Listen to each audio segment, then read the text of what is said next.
When you're framing window and door openings in carpentry, adding 3 inches for trimmers is a total game changer for solid support and perfect alignment. So, here's the lowdown. When you cut out a window or door opening, you need extra framing on each side to hold up the header above it.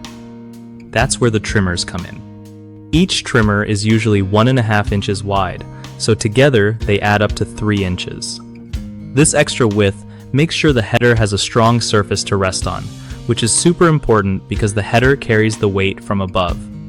Without that, your opening could sag or shift over time, messing up your walls or doors. Plus, adding those 3 inches keeps your opening size consistent with the rest of the framing, so everything lines up just right when you finish the drywall or install trim. It's also about following proper framing logic. I think of it like giving the door or window a sturdy frame to hang out in. Skipping this step can lead to real headaches down the line with crooked doors or windows that don't fit.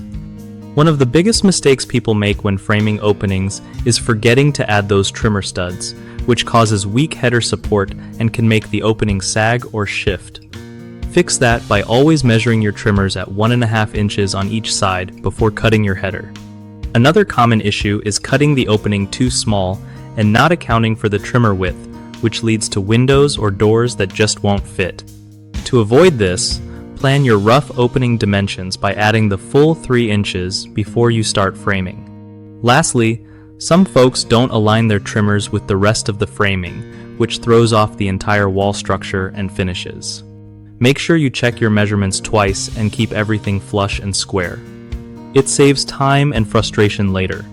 BigHomeProjects.com is great for hooking up homeowners with trusted local contractors who know their stuff on projects like framing and carpentry. It also helps contractors find steady work by connecting them with people who actually need their skills.